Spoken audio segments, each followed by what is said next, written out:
Well, good afternoon, everybody, and hello.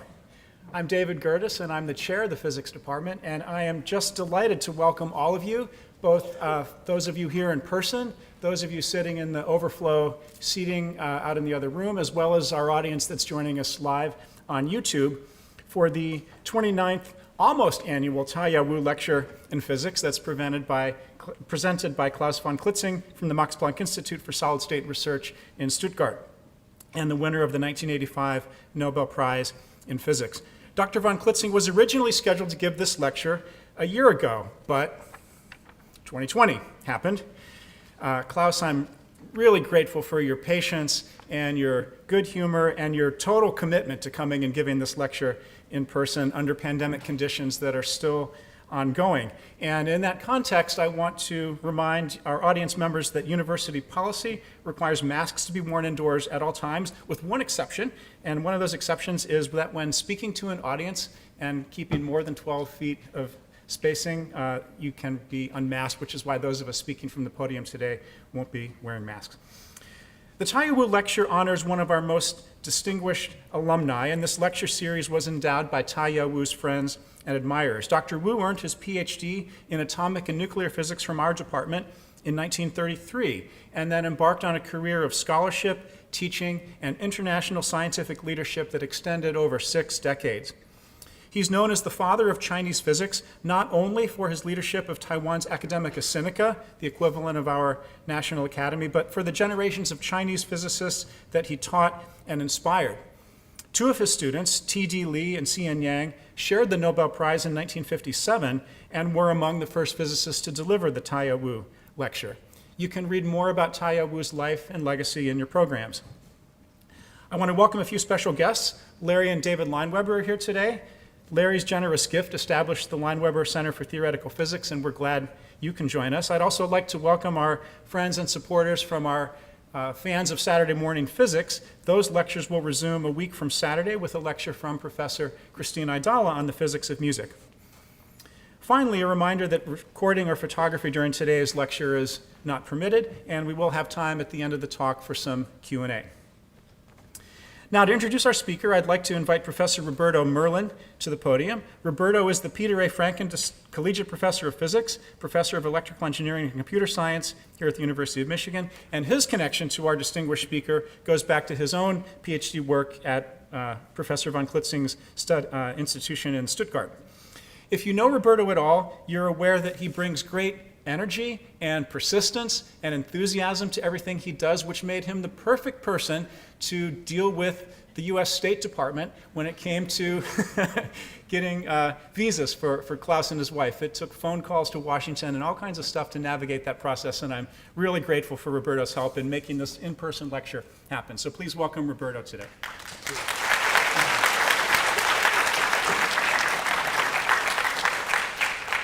As David said, we didn't know actually 1 week ago if this lecture was going to take place. I will not describe the many bureaucratic steps that Professor von Klitzing and his wife had to endure to be with us today, but I will repeat what David said, that we are very grateful that you undertook these steps with enormous patience, a lot of good humor and grace. Thank you for that. The discovery of the quantum Hall effect was a momentous step in the history of science for many reasons. It was actually only the second time that the large macroscopic object was shown to exhibit quantum behavior that we commonly associate with elementary particle. The only other example was the Josephson effect in superconductors. It also revealed for the first time a purely topological effect. Rather soon after the discovery of the quantum Hall effect, it became clear that topology was the necessary ingredient to understand the robustness of the phenomena vis-a-vis defects and geometry. This realization paved the way for many developments in the field of quantum materials, such as the recent discovery of topological insulators, as well as research that led to 2 additional Nobel Prizes. The Nobel Prize in 1988 for the fractional quantum Hall effect that was awarded to Laughlin, Sturmer, and Tsui, and in some sense also to the 2016 Nobel Prize that was awarded to Thouless, Haldane, and Kosterlitz, the theorists. Professor von Klitzing's list of awards, honorary degrees, and membership in distinguished societies is very long. It's actually too long to go over it here. So let me just say that essentially he's a fellow of everything, a member of all distinguished societies, and that he has been awarded almost any prize a physicist could possibly receive. However, there is a unique honor bestowed upon him that I would like to mention. If I could please have this slide, Klaus. There it is. And this is the fact that there is a fundamental constant of nature and a resistance standard that carry his name. As shown in the slide, the list of individuals who share this honor is very short and includes the name of Planck, Boltzmann, Fermi, Avogadro, Bohr. The names are there, and you can read them, and other well-known scientists. So with this, I want to pass the podium to Professor von Klitzing. Thank you.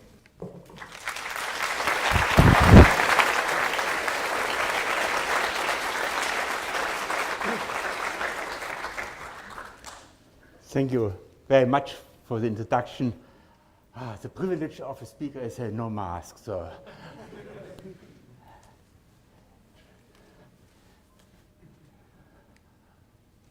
Okay, let's see. So today, I'm not in the center of the talk today. Today, I think Professor Wu is in the center of the discussion. And you see here a picture with Professor Wu, with the Nobel Prize winner, with Dirac. And he had a lot of connection to Nobel Prize winners. And since he is so important, I will put his face in the headline of my talk. And you will ask, what is the connection between Professor Wu and myself? I have some connections. And so my first connection is that in my office, you will find this book, Quantum Mechanics from Tai Wu. And you heard he had 2 students, both got the Nobel Prize. And if you look at this book, forward, you will find these from Professor Yang, Professor Li. And if you open the book, then you see to Professor Klaus von Klitzing with compliments of the author in 1988 in Taipei. I gave lectures everywhere in the world, and he was one of these lecturers, and I think he would enjoy today this lecture. He was enthusiastic about this macroscopic quantum effect which I discovered, and today I will speak a little bit about this discovery. Now, we heard already all these lectures, and the 2 Nobel Prize winners, the students, are on this picture with Professor Tai Wu. And if I looked at this list of speakers, I was impressed about many, many Nobel Prize winners. You go through the list, more or less all Nobel Prize winners were there. And the last one was Donna Strickland. Perhaps some of you remember her. This was in 2019. She received prize in 2018. And normally, this lecture is given by Nobel Prize winners 1 or 2 years after they made the discovery. So you look here, Duncan Haldane, 16, got the prize, 18 the lecture, 17 already, Gibson in the same year. So, but I am special, because you see, this is a lecture this year, and I got the prize 1985. And I'm really very special. If you look at the list of Nobel Prize winners in physics, you will see during the last 30 years, all the Nobel Prize winners in physics were shared by 2 or 3 persons. Very, very seldom that one person gets it alone. And I'm the only living Nobel Prize winner in physics which got the prize unshared. So therefore, you waited for a long time, and it became late now, you never know. So you invited the last physics Nobel Prize winners who got an unshared prize for the quantum Hall effect. And today I will speak a little bit about this effect. So the title was a nocturnal discovery that triggered a revolution in international metrology. So nocturnal means something at night, and this is my official birth certificate of the discovery of the quantum Hall effect. You see here, it was the birth of my Nobel Prize discovery on the 5th February 1980 at 2 o'clock in the morning in Grenoble in France. So the photo was taken 5 years later. I have not always somebody who takes photo in my measurements and photographs, but when I got the prize, then the journalist said, okay, we want to have a picture about the situation when you discovered this effect. And since I was there at the discovery, I know exactly the situation. So I'm sitting in the laboratory, I'm an experimentalist, done some experiments, and at 2 o'clock in the morning, you see, it must be in France. In France, there is some baguette, some cheese, some red wine, Côte d'Iron. You know, everywhere in the world it's forbidden to have alcohol in the lab. But in France, red wine is like water. Yeah? So, and it's true, we had always all the scientists which worked at night, because a lot of scientists worked at night, they have less noise, the consumption of energy was very high, it was cheaper. So we worked at night, and at midnight we had always something like this. So this is a true story, I can tell you. Here in Michigan, I don't know what I should recommend. Perhaps I should recommend here in Michigan or something like this. And you say, this is just some juice, red juice, and then you may get some good idea. Now, what was my notebook at this night? So I've written down something, and in our institute we have now some copy of this notebook, and the most important equation is just this equation. You see there's some U representing a voltage, and here is some I, a current. So in principle, just Ohm's law, a voltage is equal to some resistance times the current. This was the discovery, and the interesting point was that this resistance was a natural resistance. At school we always learn resistance changes with the length of a wire, with the diameter of a wire, with the material, with temperature, with all kinds of parameters. So this was a surprising result, a resistor which depends on H, the Planck constant, and the elementary charge E. So fundamental resistance. I think nobody who had classical education could imagine that such a resistor exists, that you can measure something, and you measure something which depends only on fundamental natural constants. So this was a surprising result. And okay, 5 years later, I got then this nice medal. So this started in 1980, 5 years later, the Nobel Prize. I have here a picture. Very often you have a picture of how many publications or citation or something like this. I have here the number of publications where the name quantum Hall effect is in the title or in the abstract. Up to now we have more than 15,000 publications with this title. So you cannot read all of them. And it started 1980, 5 years, the Nobel Prize. You see a copy of my certificate. And already 13 years later, for the fraction quantum Hall effect, second Nobel Prize was given. It was mentioned that Horst Thurmer, who gave already the lecture here in 2000, 2 years after he got the prize, and Bob Loughlin and then Sui. So these are the prize winner for the fraction quantum Hall effect. You see a picture with the certificate, and normally you have a written text and also a picture typical for the work of the people or about the life of the person. I have also a picture in my certificate, looks like this, my Nobel Prize picture. And I hope you know what this is. It must be Indian summer in Michigan. And therefore, I decided to come here to this place. This was the main reason that I'm coming now here to Michigan. You should not tell this to the border control. I told them I will speak about quantum physics. It's very important for the university. But in reality, we wanted to enjoy next week also the Indian summer here in this area. So this is my prize. And another important discovery, which got the Nobel Prize, was graphene. Graphene, 2010, the Nobel Prize, is an ideal two-dimensional system. It's such a thin layer of material, and this is very important also for quantum Hall physics. So if you look at the original publication for graphene, also quantum Hall physics played a very important role. And it was mentioned already, topology, and you had already Haldane here as a lecturer. This was then the Nobel Prize. And you see during the last 10 years, there's a big increase in quantum Hall effect paper, because topology is one of the arguments. Quantum anomalous Hall effect, topological insulator, all these have some connection with quantum Hall physics. So you see the development of this discovery during the time. Now, I will not speak about the physics in detail. I will speak about the final result and about applications of this discovery.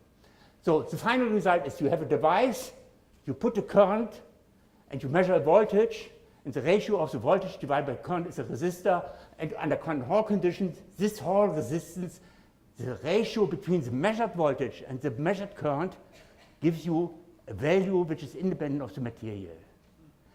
The only condition is that you need a so-called two-dimensional system, thin layer of material, two-dimensional material, and you need a strong magnetic field.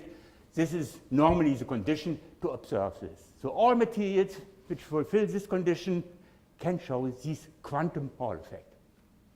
So the final result was a new type of electrical resistor. So this was a surprise when I saw the experimental results. I looked for the accuracy of this quantization, and I was surprised. It worked very well, and it was fully unexpected at this time. So if you see something, you want to publish it, and I submitted a manuscript to FISREF Letters 3 months after my discovery, realization of a resistance standard based on natural constants. So this was the observation, a new resistor which depends on natural constants. And the answer some weeks later was, the paper is not suitable for publication in FISREF Letters.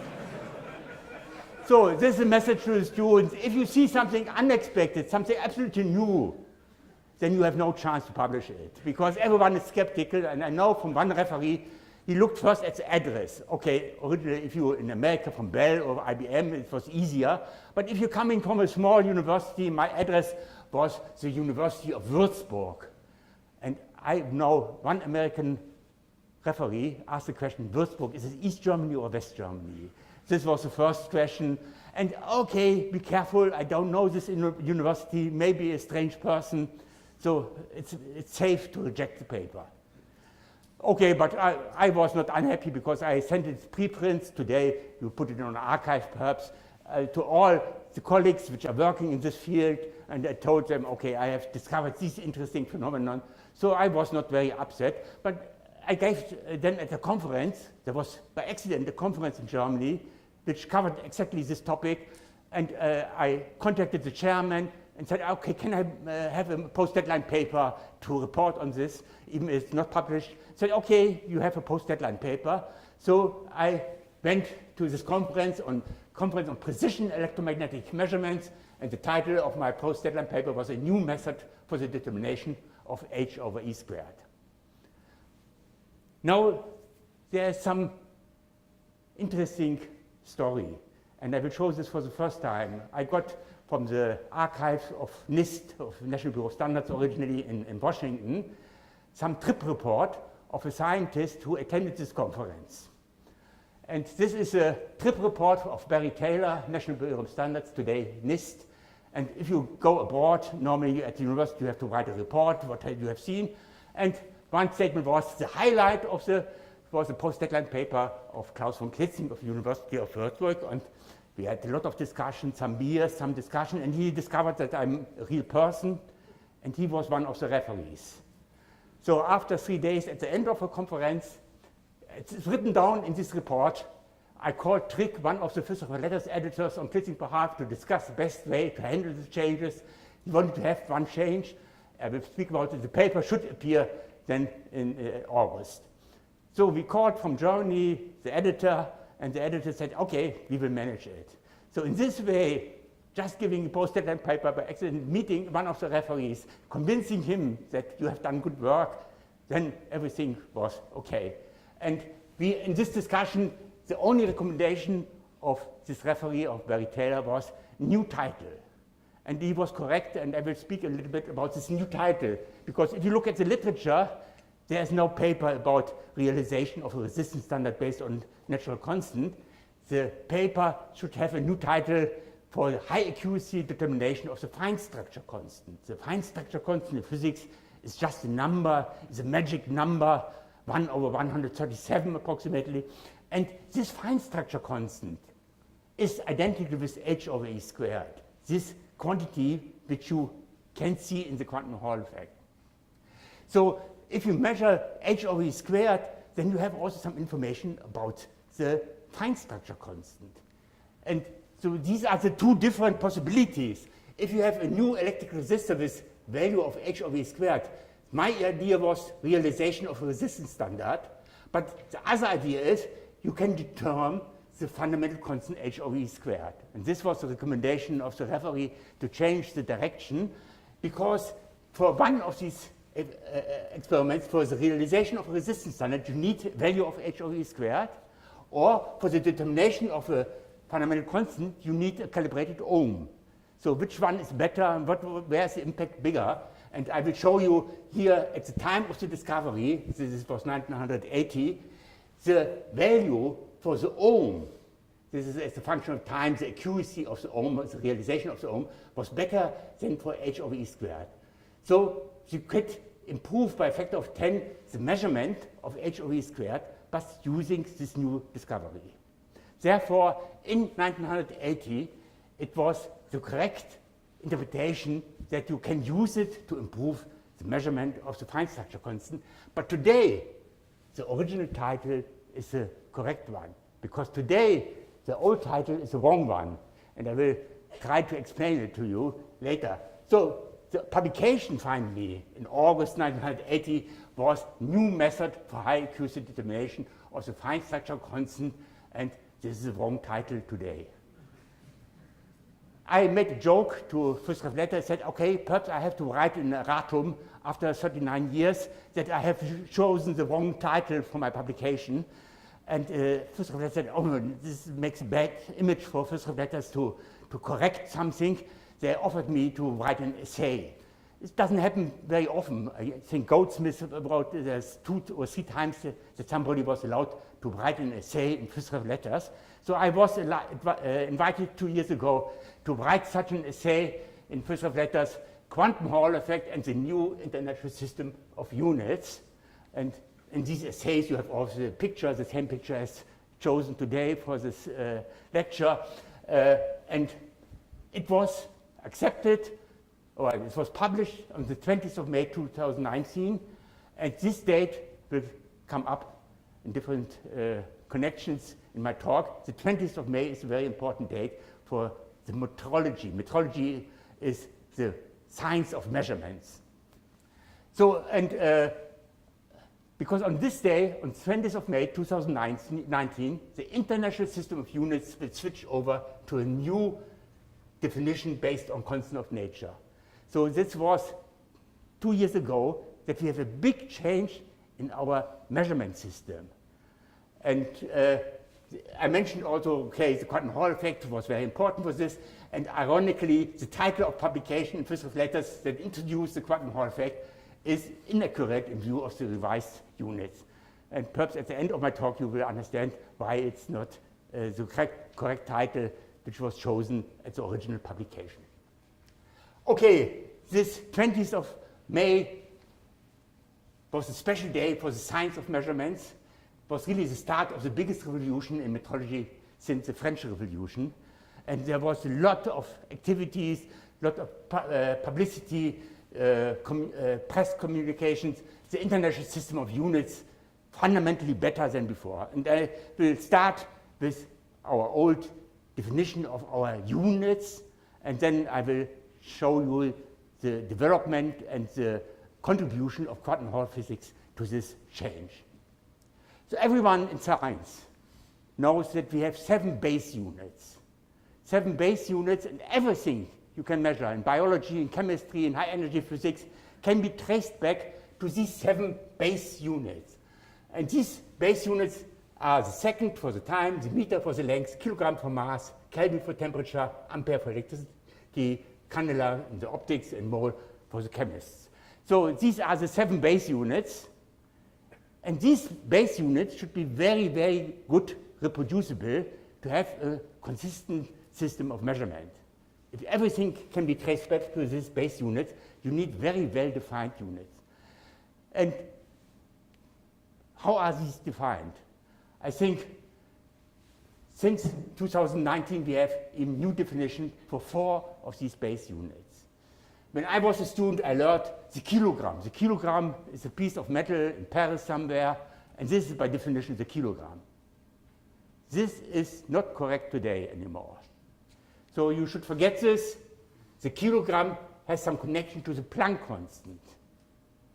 Today, the Planck constant has a fixed value, and you can think about experiments using this fixed value to create an experiment to realize the unit of a kilogram.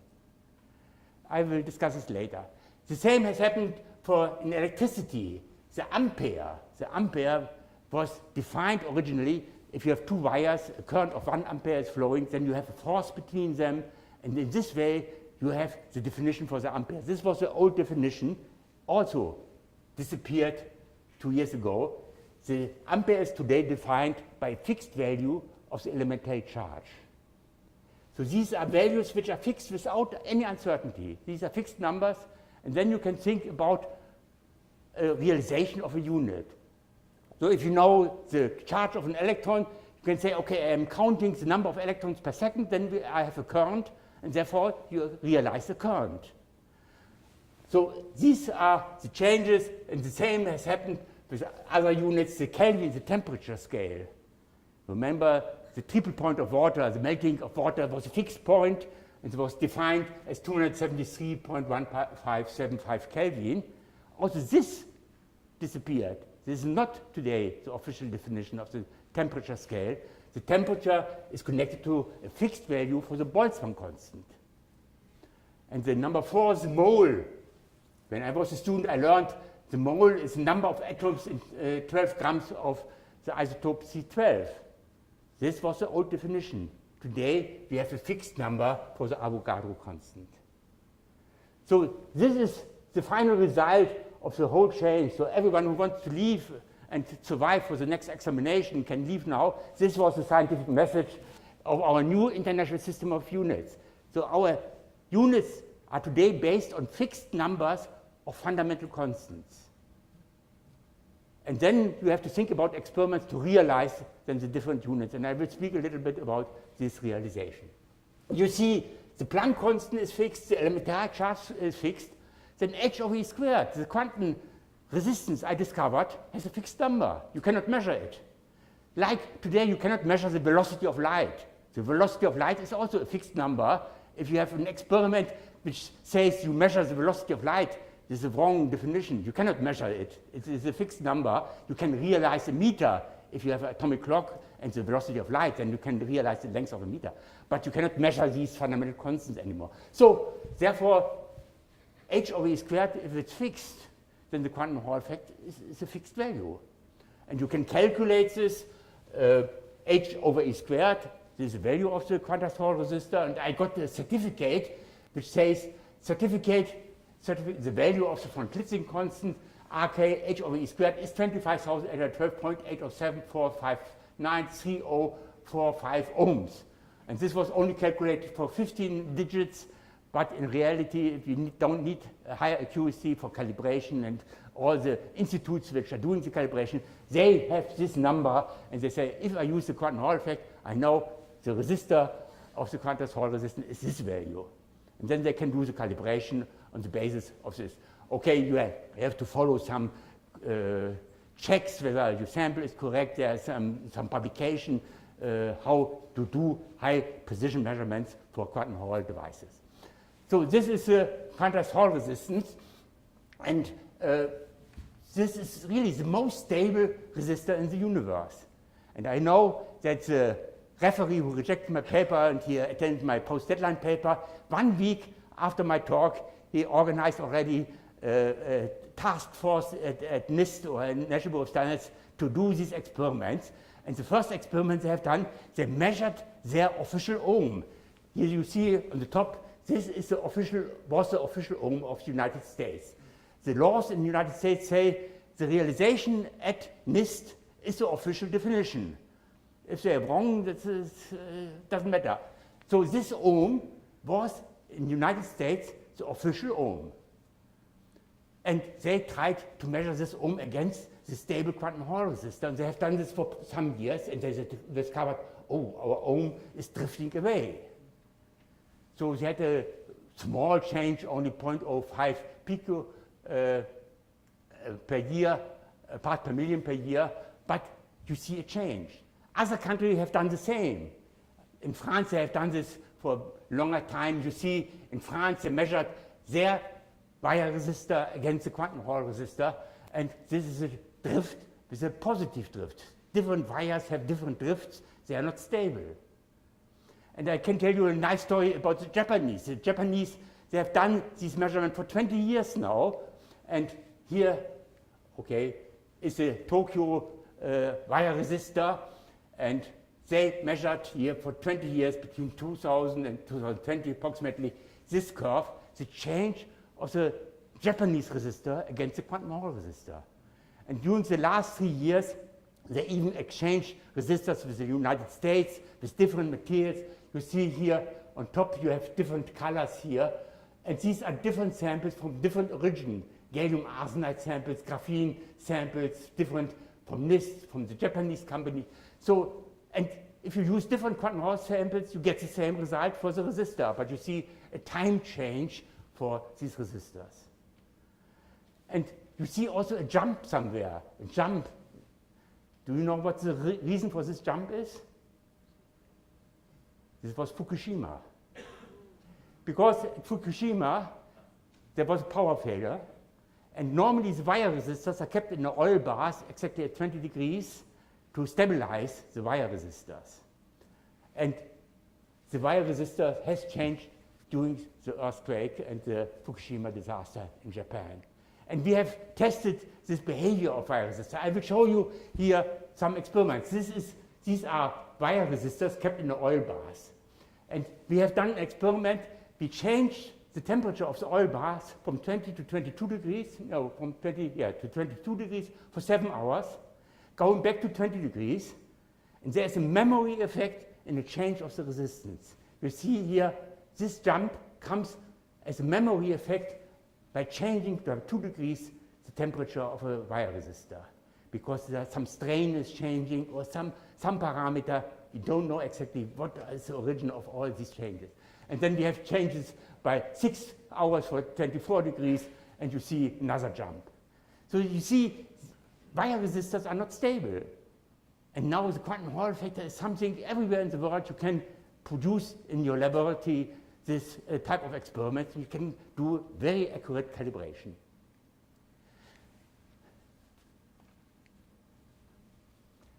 But how do you know, before the discovery of the quantum Hall effect, the calibration of the ohm?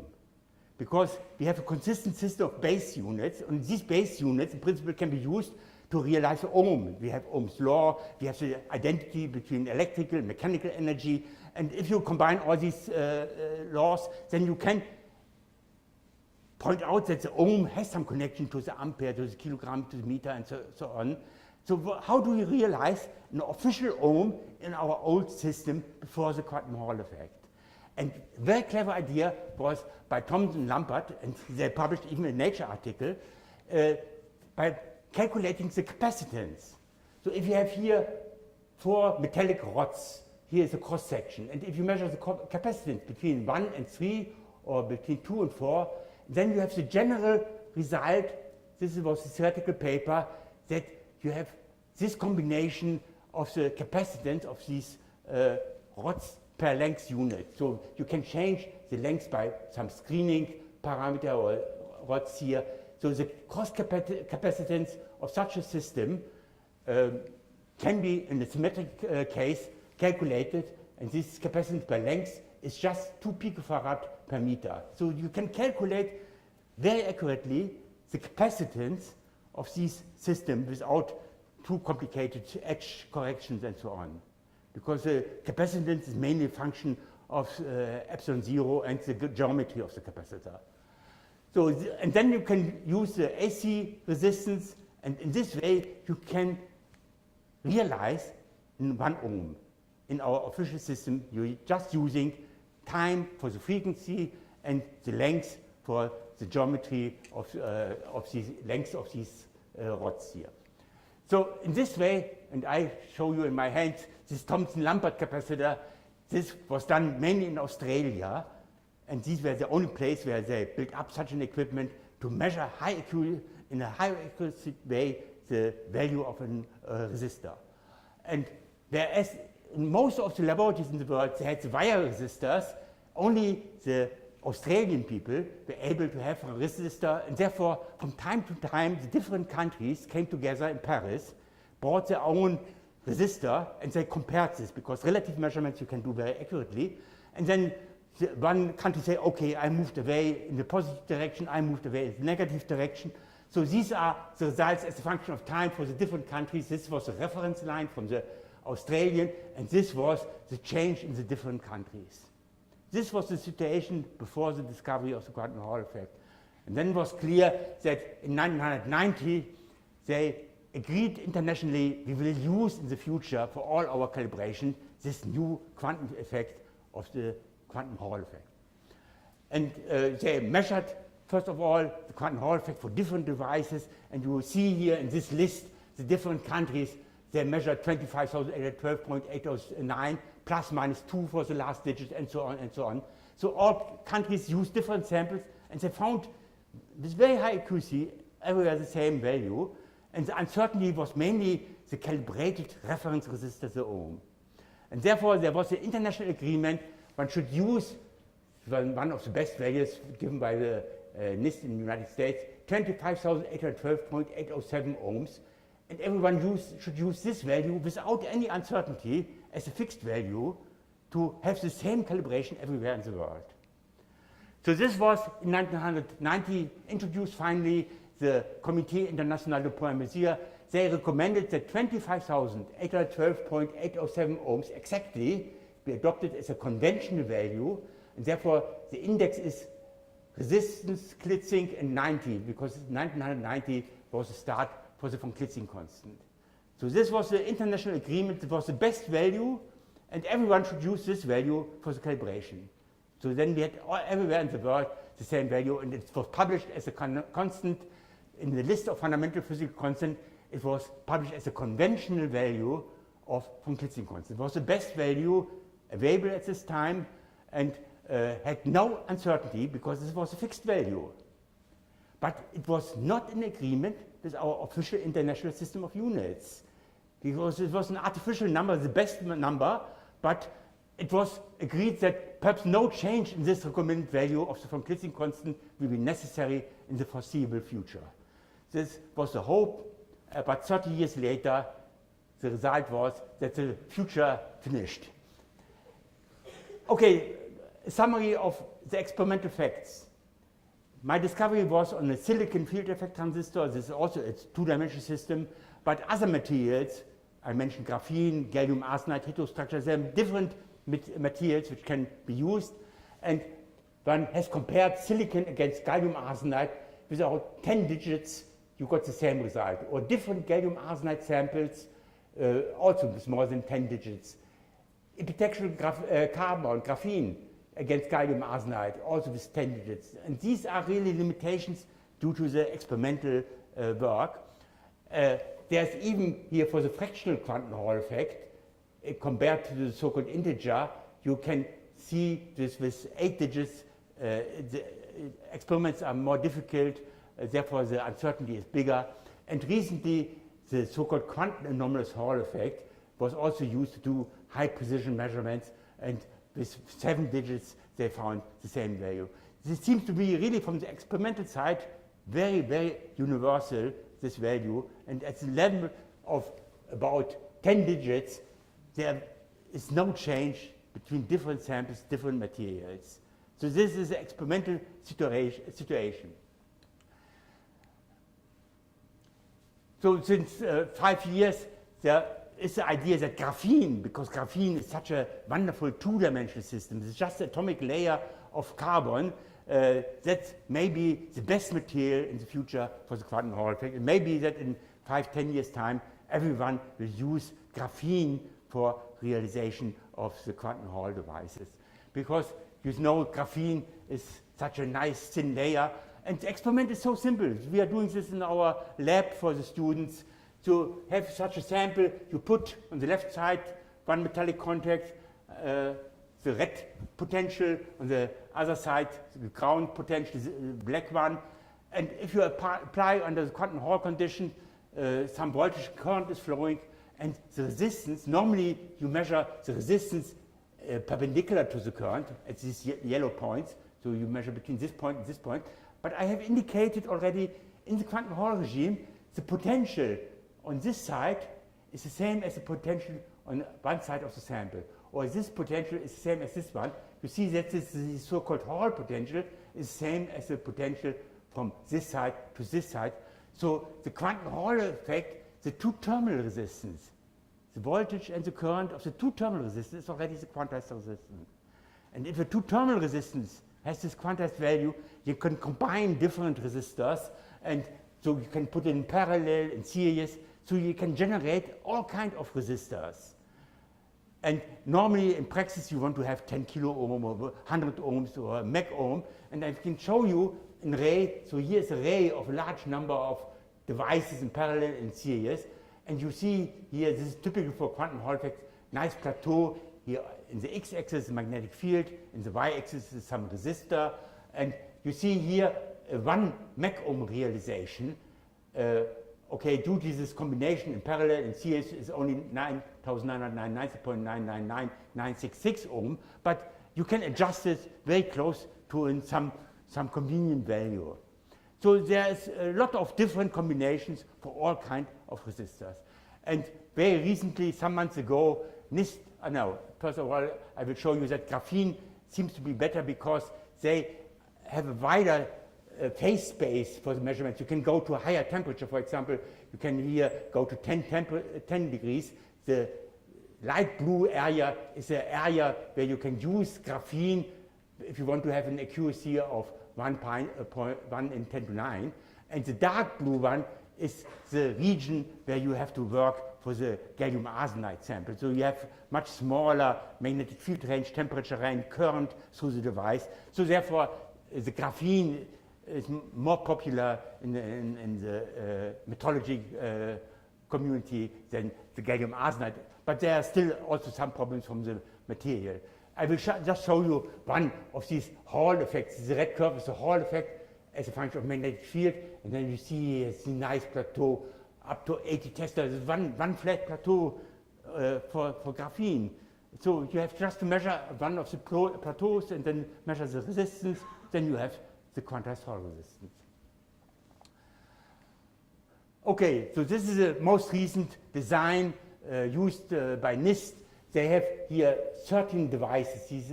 Each one is a device here in parallel. Because then you can reduce the wire resistor from 25 kilo ohm to about 1 kilo ohm. So this is a resistor of 0.9982 kilo ohm. And I assume that in the future, most of the metrology institutes will use such a combination to realize a resistance standard. You can buy already such a system. This is a system offered by Oxford Instruments, tabletop instrument. You have closed cycle. You need still low temperatures in the experiments. So this is a system for a quantum Hall device. So this was my discovery, experimental access to this value h of e squared, and for a long time the conventional value was used for calibration, and now we are using this number which can be calculated by the ratio of h over e squared. This was shown already, so this is my privilege to have my own constant, and Roberto showed already, starting with Newton, the Newton constant, and you find here all the constants with a name, and the only one which are still alive are Josephson constant and von Klitzing constant. So we are the only living constants in the world. And I have a picture, this is the only picture of these living constants of Brian Josephson and myself at the Nobel Prize winner meeting in Lindau. So this was done 5 years ago with Brian Josephson and myself. Now, Brian Josephson he has discovered something which is very similar to the quantum Hall effect, but not for an electrical resistance, but for a voltage. The Josephson effect, I will not discuss the details. He is a theoretician, and he predicted something which worked very well. A voltage which appears if you have two superconductors. You have here a superconductor, another superconductor, and a very thin insulator where you have tunneling. And if you put some radiation, microwave radiation on this, a voltage appears across this structure. And this voltage also depends only on fundamental constant. And I can tell you, when I discovered the quantum Hall effect, I was inspired by the Josephson effect. I knew how the Josephson effect was important for high precision measurements. So therefore, immediately when I saw my effect, I had the idea to do something similar to the Josephson effect for the electrical resistance. And this is the voltage, so you have a quantum number n, is an integer number, then you have the frequency for the microwave radiation. This can be calibrated with atomic clock, and this proportional constant is then the Josephson constant. And this effect works also very well, and the United States were the first one who used this as an official definition for the volt in the United States. So, because the improvement was by 3 orders of magnitude here.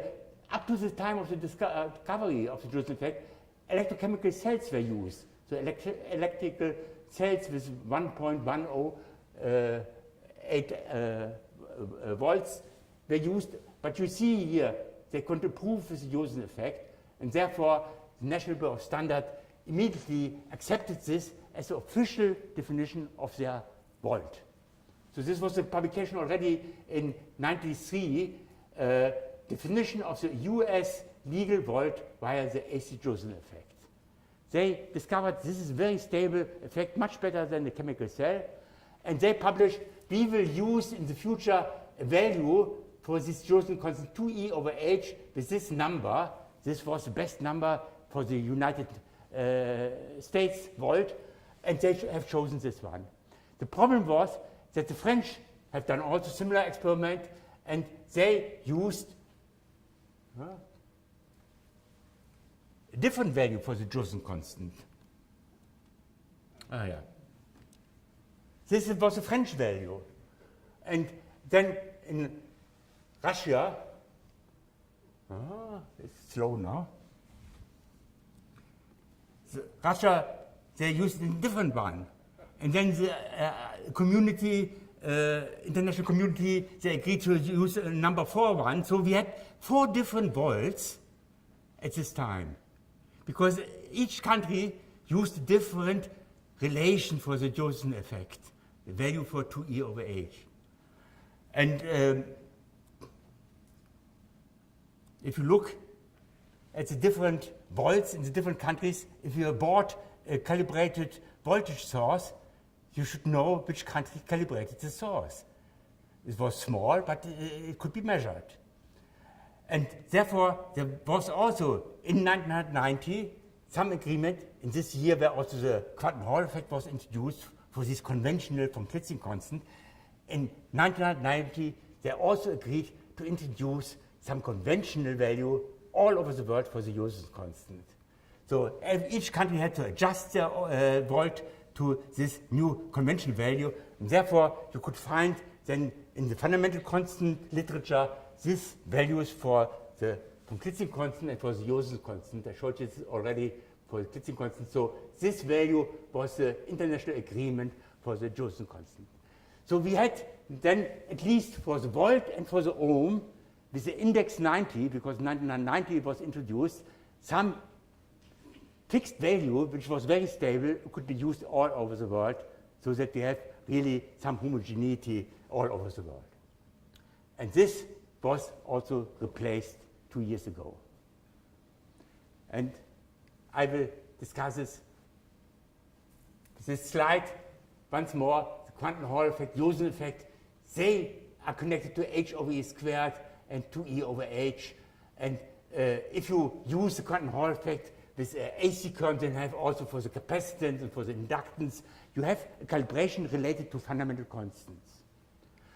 And I will now focus a little bit on the mass, because the kilogram is the most popular unit, base unit, and most familiar. I could also speak now about the temperature scale, how the influence of quantum electrical units are for the noise in electrical circuit, and you can deduce the temperature scale also from electrical measurements. But I will concentrate on the mass, because it's the most fascinating unit, and for the public, I think it's always interesting to tell something about the origin of the mass and the change. And in the New York Times 2 years ago, you could find this headline, the kilogram is dead, long live the kilogram. This is typical for the French Revolution. And there was a long article about the new definition of the kilogram. Everything was explained from a scientific point of view. But in the next week, there was some notes to the editor from the readers, and said, I read the article and it still didn't tell me how much a kilogram is. So how much is a kilogram in terms that the average supermarket shopper can understand? So this was a question, and I'm always confronted with this question, perhaps modify this, that all students at Michigan University can understand. And I hope in the next 10 minutes I can explain you how you can realize the new type of kilogram related to the Planck constant finally. So don't worry, that's my first message. Very often I ask, okay, what has happened with the kilogram?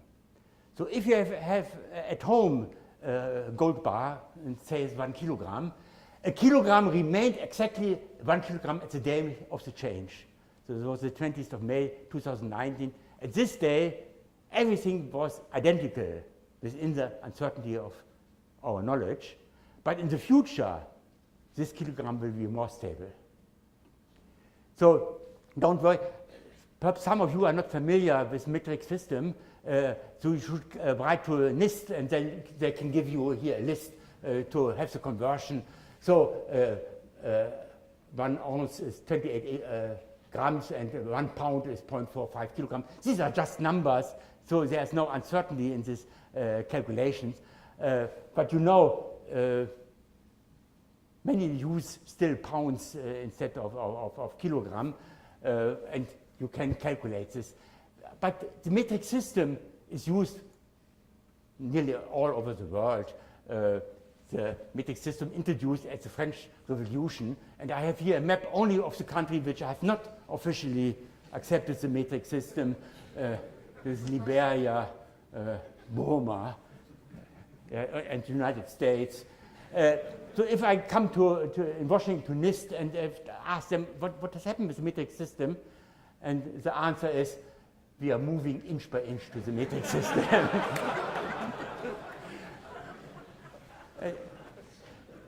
You know the disaster with one of the satellites. In 1999, NASA lost 125 million climate orbiter because one station used metric system, the other one, the English units, and this was a disaster, yes. Now, in England, we see very similar developments. Up to recently, if you went to the supermarket in England, United Kingdom, then the tomatoes, the price was given in pence per pound, but it was by law, also it's necessary to write in kilogram. So how many pounds per kilogram? And due to Brexit, this law was cancelled. So in the future, in England, you should not use kilogram anymore.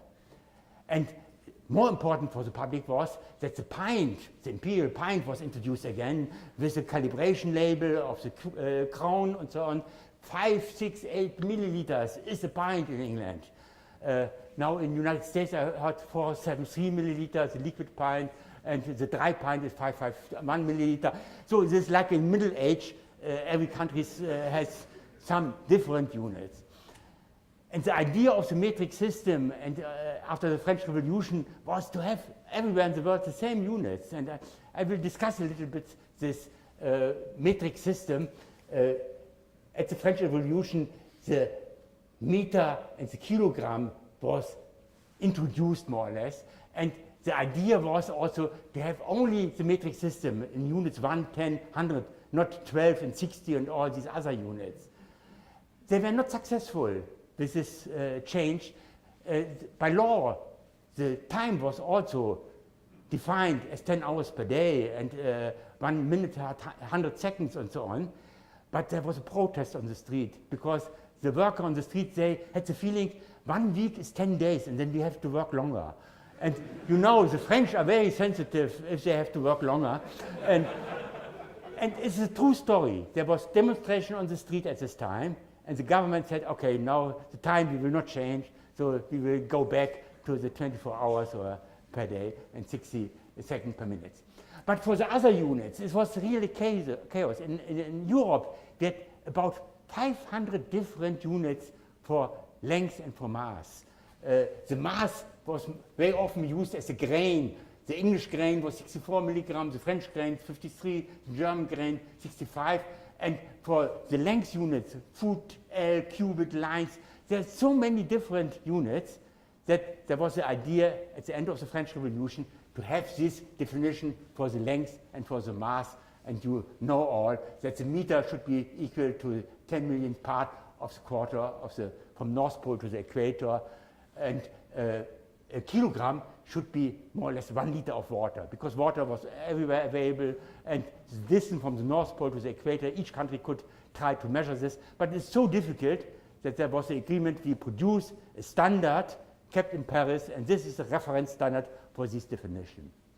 So these were then the official units for the mass and length, but it took a long, long time to introduce this in the whole country, and the so-called meter convention, and now with the date, the 20th of May is important, because on the 20th of May, 1875, there was a big international conference in Paris. And this was the meter convention, and His Excellency, the President of the United States of America, Majesty of the Emperor of Germany, Majesty Emperor of Austria and Hungary, all they come together desiring the international uniformity and precision in standards of weights and measure. So this was the birth of our system of units. This was the first international agreement between many different countries, and now many countries joined this to have these standards. And this was really a big event. For this conference, they produced copies of the meter and the kilogram, and all of the emperors got a copy, bring it at home, say this is now the new standard. And I have here the different copies of the different countries. In Germany, we have, in the meantime, 3. One was damaged in the World War II. In the United States, you see here, this was one of the standards of the kilogram kept in Paris, kept in Washington. But the official one is only the big K. This is the one which is kept in Paris. And the other one are the copies. They should be close in agreement, but there are problems. So the definition up to 2 years ago was the kilogram is a unit of mass. It is equal to the mass of the international prototype of the kilogram. This was the definition. So if this piece of metal disappeared, nobody knew what a kilogram is, because by definition, only this piece of metal.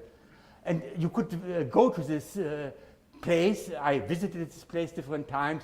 If you go to Paris, normally you look at the Eiffel Tower, but here at the Seine, you're going down to this park, and at this park, there's the Bureau International pour la Mesure, and you can visit this place, and the kilogram is kept in this building here, okay. And once a year, there was a big conference.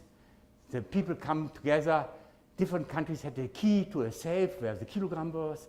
And I have one video, I hope it will work, at one of these conferences where they could look at the kilogram whether it's still there, and there was also comparison with the copies of the kilogram to find out whether everything is stable. So this is the situation of such a conference, the kilogram at the Bureau International par Mesure. You see here the key number 1, key number 2, key number 3, and the director of the institute.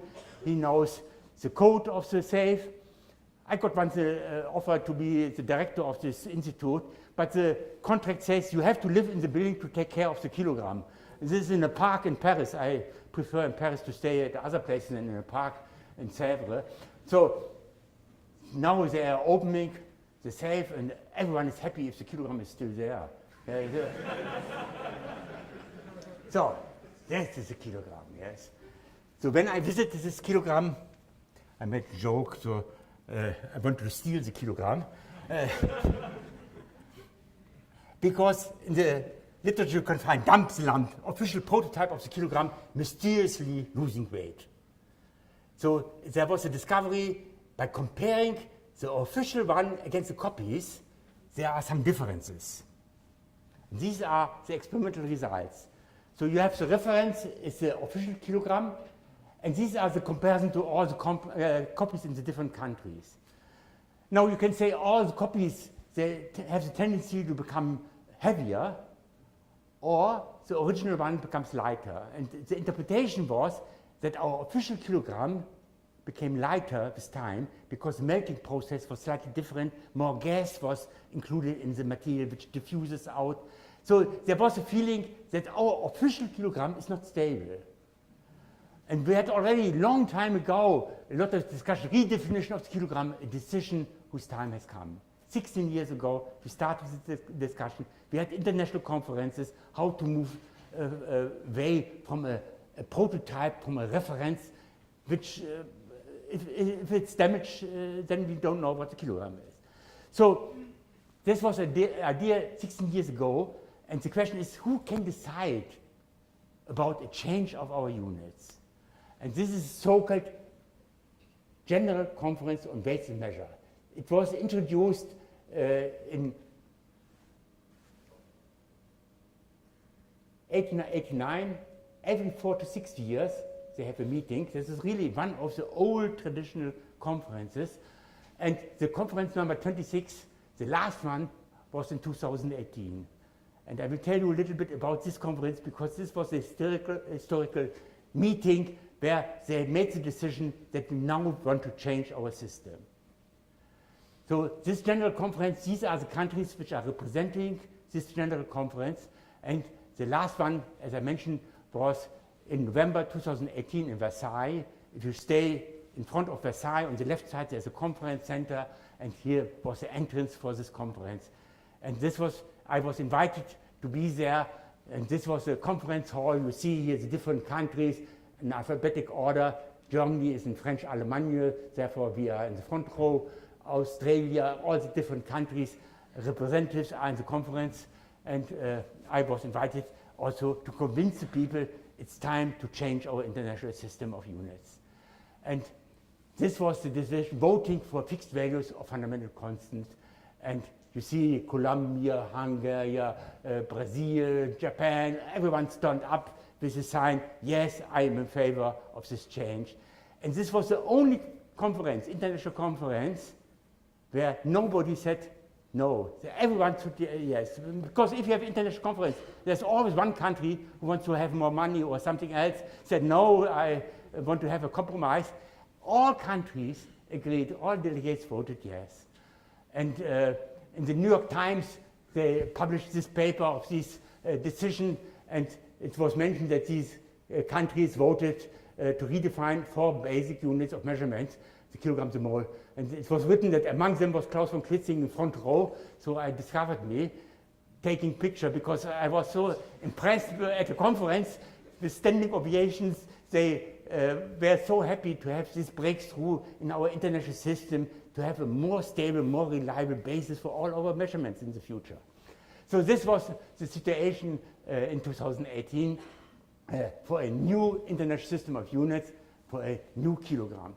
And I will speak a little bit about the kilogram because we had conferences also about quantum Hall physics, and if people from metrology were there, they spoke about the quantum Hall effect, the key to the SI redefinition. Without the quantum Hall effect, we would not have reintroduced the new international system of units, because the combination of Josephson effect and quantum Hall effect opened experimentally the way to have this new definition of our units.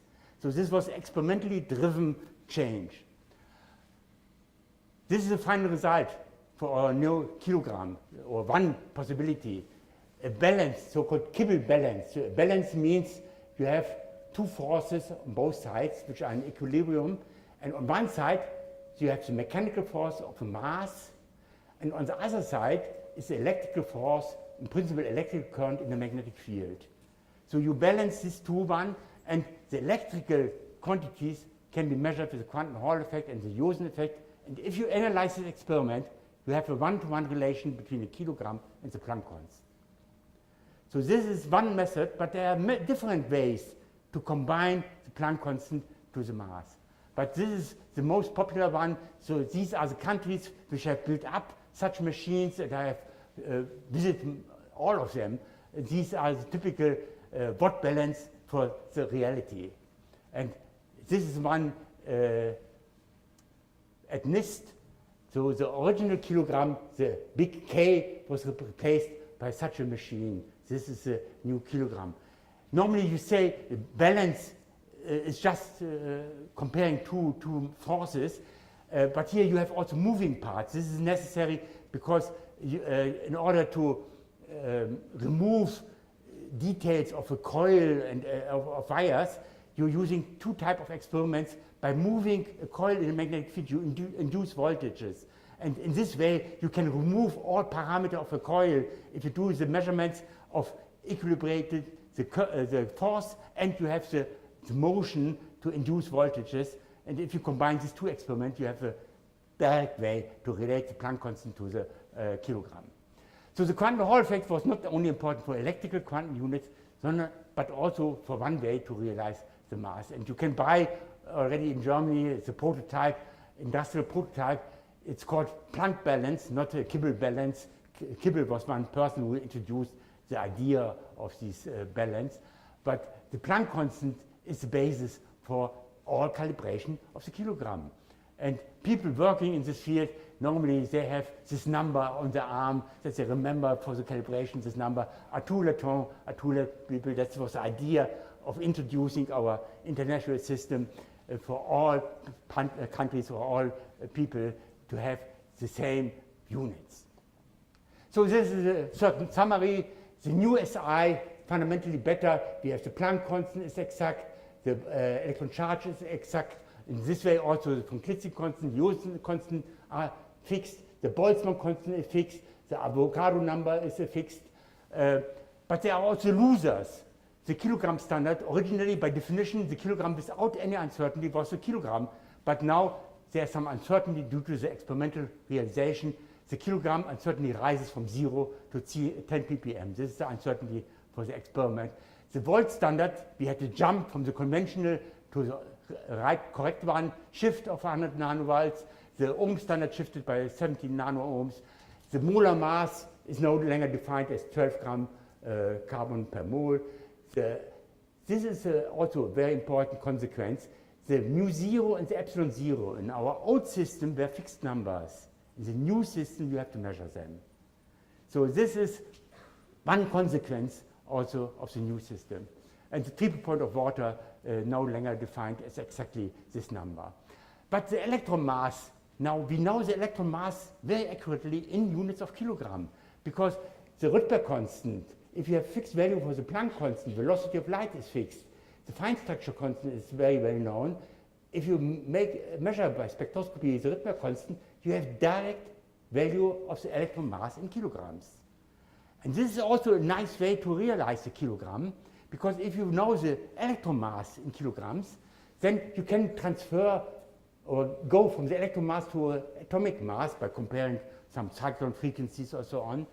And then you count the number of silicon atoms and you can realize the kilogram. This is a quite different way to realize today a kilogram, so-called Avogadro way. So you have here a silicon device, a sphere, you know the volume, and if you know the lattice constant, you know the number of atoms in this sphere. And in this way, you can realize a kilogram. So I have one of these kilograms in my hand here. But there's also a lot of problems. You have to measure the diameter of the kilogram, and if you measure this with scanning tunneling microscope, then you see it's not a plane where there's always some facets, and you can measure the roundness to 99 nanometers. You have always at the surface some oxygen layer, you have some water layer also. And so there's a lot of corrections, but the final uncertainty is the same as for the Kimball balance. So we have two independent experiments, and they give fortunately the same result. So we have a one-to-one relation between the Planck constant and the kilogram. And at this conference in Versailles, there was an exhibition of models of these two realization of the kilogram. One is this Avogadro kilogram, and one is the balance kilogram. So the development of the mass unit, originally we had grains as a standard for mass measurements. Then we moved to 1 liter of water, which was available everywhere in the world. And now we have this universal constant, the Planck constant, as a reference for the realization of the kilogram. And if you look at the change, there was a drift of the kilogram up to the last year, and now in the future, as long as we believe that fundamental constants do not change with time, we have a stable reference. And if you do the same plot for the electrical resistance, we had in each country before 1990, because the wire resistors in the different countries were different drifts, up to the definition in 1990 for the conventional von Klitzing constant. Then in 2019, we had a jump to adjust this to our official international system of unit, and we hope that we have now a system which is constant forever. So constants of nature are the most stable basis for a universal system of units for all time, for all people. Thank you for your attention.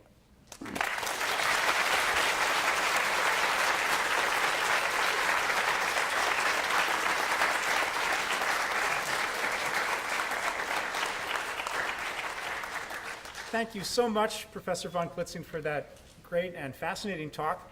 One announcement before we take questions. So we'll give time for folks who need to leave to make their way to the exits. But before you leave, there are cookies that you can pick up on your way out. We haven't had the usual refreshments beforehand, but we do have some cookies for you to take with you as a souvenir.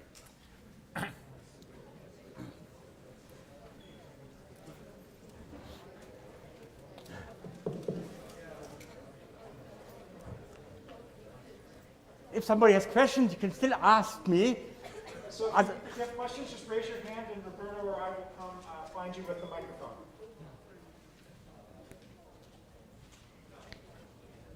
You had some questions? What was the original kilogram, the standard kilogram of France made of? What metal? Platinum, iridium. Originally one was pure platinum, and then platinum, iridium. Yeah, my question was the standard metal that the original official kilogram was made Yes, platinum originally, but later was a combination of platinum and iridium. I don't know whether I pronounced it correctly. Question over here.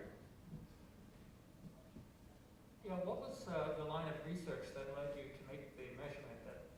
No, simply I have here a picture really of the device. This was my research topic. I worked on the silicon field effect transistor. I wanted to improve the velocity and miniaturization of field effect transistors, the most important device. And you have to know the mobility, the scattering, you have to know the number of electrons, and the Hall effect is the standard method to get information about the concentration of electrons. So my basic research was to understand the motion of the electrons in such a field effect transistor. what type of scattering effects are important. So, and at low temperature you can freeze out vibrations, the phonons and so on, then you get a clearer picture about impurities, about surface roughness, and all the kind of things. So my idea was to improve and to understand the microscopic properties of a field effect transistor, the most important microelectronic device. And the unexpected discovery was that in the Hall effect for two-dimensional system, you don't need information about the geometry of the device. And this was a surprising result. So therefore, I wrote down basic research on the most important device in microelectric led to an unexpected discovery, the quantum Hall effect. Did you immediately appreciate the significance of that discovery, or did you think something must be wrong? No, next morning, so I made the discovery at 2 o'clock in the night, and the next morning I called already the Metrology Institute in Germany and asked them, are you interested in a resistor, H over E squared? And I called from the High Magnetic Field Lab in Grenoble, and the question of the Metrology Institute was, H is a magnetic field? I know, H is a Planck constant. And later the person told me he made a dimensional calculation whether H over E squared gives you really the dimension of a resistor, and said, I cannot believe it. And he invited me to give a talk at the National Bureau of Standards in Germany, and therefore I was accepted as a post-deadline paper at the conference because one of these people were involved in the organization of the conference. So I knew already at the next day, this may be important. And you should know, I studied in Braunschweig, where the National Bureau of Standards in Germany is located. And as a young student, I worked already in high precision measurements, and I was in the department for high accuracy measurements of electrical units. So I was calibrating electrical resistors as a young student at this institute. And when I have done my habilitation in Germany, if you want to become professor, you have to to write a new thesis, and you have to give a public talk to demonstrate that you are able to give lectures. And one condition is also to speak just for 45 minutes, because this is one time slot for a lecture. And you have to submit to the committee, to the department, 3 topics where you could prepare within 2 weeks such a public lecture. So, and I submitted 3 different topics, and they selected the topic, the SI units, definition and realization, because at this time the Josephson effect came up, and I demonstrated as an experiment the AC Josephson effect for the realization of a volt. So you see, there's so many contributions that I immediately saw when I discovered it. That is important, maybe similar to the Josephson effect for metrology, and therefore it was clear for me that I should go in this direction. I am sure that other scientists would say, okay, what is this for? Why should I be excited about this? But I knew about our international system of units. I knew about the importance of the acid Josephson effect. And as a joke for this public talk, I organized an atomic clock controlled by radio control to the atomic clock of the National Bureau of Standards. And I made the joke within 1 second. I finished my talk in 45 minutes. And then the professors, which didn't understand my talk, said, okay, he is able to give lectures for 45 minutes. And therefore, I was accepted as a professor. So this was my experience. And once more, metrology played in my whole life very important role. My PhD advisor was related to the Bureau of Standards in Germany. So this environment was very important also, that I saw the importance of this discovery. Therefore, already at the next day, I was thinking about this, but I never thought about the Nobel Prize. This came at this conference. Some Korean scientists came to me and said, this will be a Nobel Prize. This is the first time, 3 months after the discovery, that somebody told me this is so important for application in metrology. Other questions? There is one there. Thank you for the talk. One question I have is, do you have any advice for grad students navigating the physics field? But I have advice Yeah, advice for graduate students. to be enthusiastic. This is first of all, you have to like Okay, very often I give to my students, first of all, the recommendation, you should not stay longer than 5 years in one place, move to other place. Because other environment, you learn so much.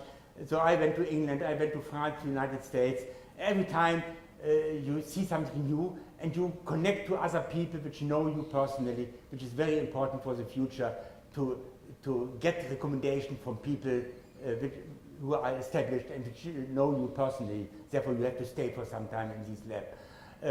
And then my recommendation also to cooperate with other groups in other fields. So we have very strong knowledge in a certain field, and today biological phenomena are so important, and you can educate biologists with physical methods in such a nice way. I think it's very fruitful to have then some connection to other fields. So have a strong education in one field that you know everything in a certain field, and then apply your application also to other fields, and not to stay your whole life in one place. Thank you. I can ask you a question? Roberto? I have otherwise many questions to you. And, If in the unlikely event that one of these constants would change in time, yes. how would we know? Okay, then you have to know what is the origin of this, and then you can just include this in the definition. But for practical application, we know 8 digits is for all practical in industry application is good enough. But there's whole conferences about time dependence, fundamental constant. You know there are a lot of publicity with the fine structure constant, whether in the past the fine structure constant was slightly different or not. And from the theoretical point of view, everything is possible with the expansion of the universe or something else. It's not given by law that the fundamental constants are constants. Yeah? But from the experimental side, we know that the fine structure constant is not changing by more than 10 to minus 18 per year. This is the present situation. But if somebody discovered it and is accepted by the by the community, this will be a Nobel Prize. If somebody can prove we have time variation of fundamental constants, and constants which have no dimension are the most useful one, therefore the fine structure constant is very useful. And a lot of people are working with the comps, with the frequency. You can look at fine structure splittings, at the ratio for different atoms, and they're doing long-term investigations, and each year the uncertainty becomes smaller, yes? So to find out whether the contribution of the fine structure constant in the spectra changes with time. Yeah?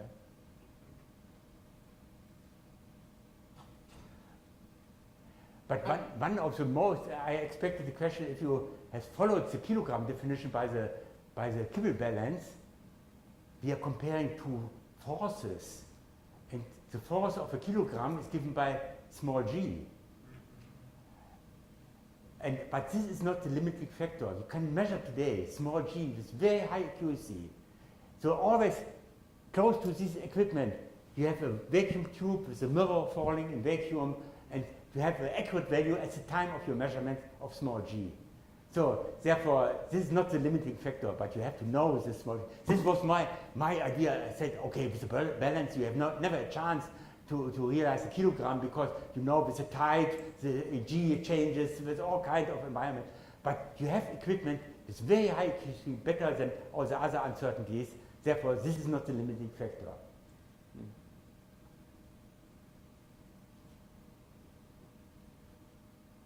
Larry, did you have a question? Yeah. Was this, all of these new measurements effective in 2018, you said? What was the significance of 2018, and have the measurements been accepted throughout the scientific world? They are. But 2018, there was the official recommendation to change our system to fundamental constants. But in such a way that we don't see too much changes with the established system.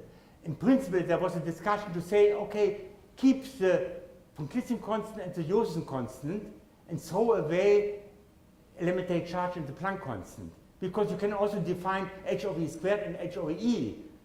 But one wanted to keep the relation between the traditional base unit. The kilogram, if you use the most famous equation E mc square and E h nu from Planck and from Einstein, you see that some connection between mass and Planck constant exists. And electrical current related to a charge is also easier to understand than flux quantum h over E or h over E squared. But from the practical use, but could have also other definitions to fix the value for h over E squared, to fix the value for the Josephson constant, and then from this you can calculate the Planck constant and the elementary charge. So this is really, you could choose everything within the uncertainty of the situation of the experiment at this time. Therefore, the 10th digit of my constant is just an artifact of the original definitions. Yes, there's no meaning of the digits of the von Klitzing constant. It has millions of digits before your periodic starts, and but okay, you have to you need a set of fundamental constants to have the same situation as before. Yeah? So, and I think for the velocity of light it was the same.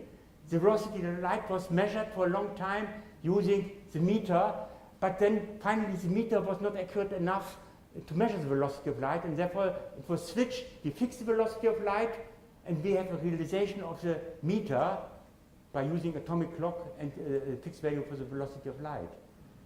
So, and this idea, which started already with the velocity of light as a fixed value for fundamental constant, now this has been expanded to other fundamental constants.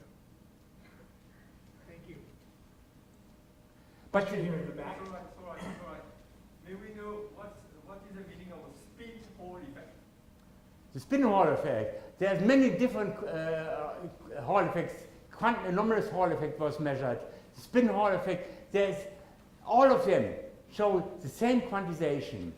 There's different phenomena. In some of them, they work even at zero magnetic field because you have magnetic material inside, and you can have the quantization even without external magnetic field. So one value I showed you was obtained without an external magnetic field, but you have more or less an internal magnetization in your sample. So there are different phenomena, not only the fraction quantum Hall effect, the integer, the quantum anomalous Hall effect, and the quantum spin Hall effect. All of them have some similarities to the integer quantum Hall effect.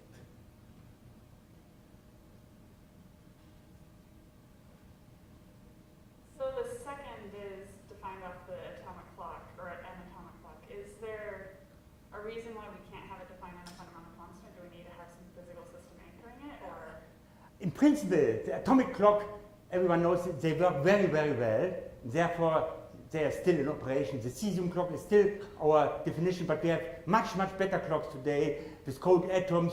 We have single atom clocks, and there are even nuclear clocks that some transition in the nucleus can be used because they are much sharper to have a clock. And in the future, we will have a change in the time.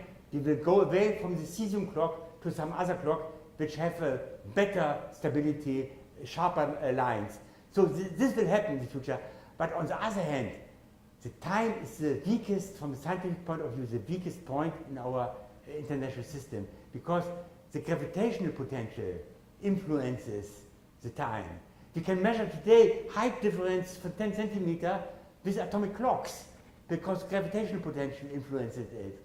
And if you go back to the original idea of Max Planck for the Planck units, he introduced big G, the gravitational constant, is a much better fundamental constant than a transition in an atomic system.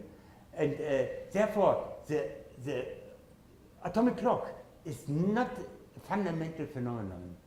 It's very nice reproducible transition, but there's some internal weakness. It would be much better to fix big G and throw away the atomic clock, but the experimental realization is not possible to have from the big G some accurate measurements, because it's so difficult to measure it. Therefore, it's always a compromise for practical application. And this was one of the weaknesses of the system. We have no chance to include big G, which is a much more important fundamental constant in our international system of units. Because you could say, okay, the big G is very easy to define the mass. If you have fixed the big G, in principle, you have a definition of the mass, but nobody can do accurate measurements. So, conclusion is, atomic clock works in a practical way so fine that we will not change it, but there are some weakness, and we will have also a change in the definition from the cesium clock to some other rubidium, or I don't know which clock will we finally win in the new definition. This will happen perhaps in 6 years.